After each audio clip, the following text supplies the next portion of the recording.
guys, today we're going to look at Jesus Christ's death, burial, and resurrection. I have titled this little message I have for you all, Diving Deep into the Death of Christ. So our main thing today is that God took the ultimate suffering. He went through pain for our sins. And even though he did that, yet sometimes we still complain and want our pain taken away. The Lord clearly says to us that Christianity will not be easy. He warns us that there will be pain in our lives, and there's pain in everybody's life. We are not the only ones suffering. But even though we will have pain, the ultimate ending will be so worth it. We will get to go to heaven, and we will rejoice in it forever and ever, and there will not be any more pain, which is amazing. And everybody goes through pain. I mean, everybody does. Jesus still died for us, knowing how we are and knowing of our sins. Even though we complain and take him for granted sometimes, he still died for us. That is true love. Do you think he deserved dying on the cross? No, he didn't. We deserve that pain, but yet God has mercy on us and gives us grace. I'm going to define mercy and grace for you real quick. Grace is giving us what we don't deserve, like forgiveness or love, which we do not deserve at all, but yet he still gladly gives that to us. Mercy is not giving us what we deserve, like pain or death, which is very grateful.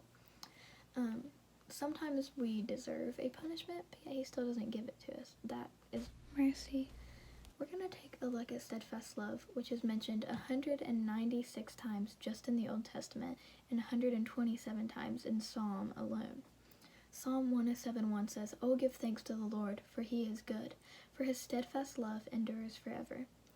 It also repeats these same kind of phrases in Psalm 136:1, Psalm 118:1, Psalm 105, and Psalm 136:1 through 26. Throughout all those verses, it repeats the same phrase and says, his steadfast love endures forever. If we go back to mercy for a second, in Psalm 23:6, it says that surely goodness and mercy shall follow me all the days of my life, and I shall dwell in the house of the Lord forever. That applies to us. We definitely don't deserve his mercy and his grace, but yet he gives it to us, and it'll follow us forever. We will dwell in the house of the Lord forever. Once we give our life to God, there's no going back. We have gave our life to God, and he has entered us, and he loves us, and we are saved by him. If we look deeper into the death of Christ, we can see that Jesus's final words are "it is finished," or tetelestai, which means paid in full, or to finish, or to fulfill, which is in John 19:30. What did Jesus mean by this? Is it the end? What's finished? Tetelestai is only mentioned twice, both in the same context of John 19. Jesus was telling us clearly that his mission is accomplished. Everything needed to be done, and all was finished. This was the day that Jesus paid full price for our sins and rose 3 days later. Now, why is it important for him to rise 3 days later out of all the days? Like, why couldn't he have just saved himself on the cross right then and there? If he would have saved himself on the cross and saved himself from dying, then his mission wouldn't have been complete. He wouldn't have died for our sins, which is a big part of the Bible and a big part of the Lord's mission. But it gives us 3 reasons to why it was important for him to rise 3 days later. If you look at gotquestions.org, it says, number 1, no one, including the Jews, could not deny that Jesus had truly been dead. You can't, be dead for, 3 days. You are truly dead for 3 days. You can't just sit there. You know what I mean? So they couldn't deny that he was, not truly dead. Number 2, that's when it was prophesied.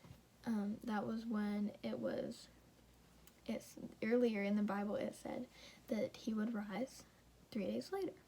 And that is proven here. He also died the day that the Passover lamb was sacrificed. His death represents a death of a perfect, unblemished sacrifice on our behalf.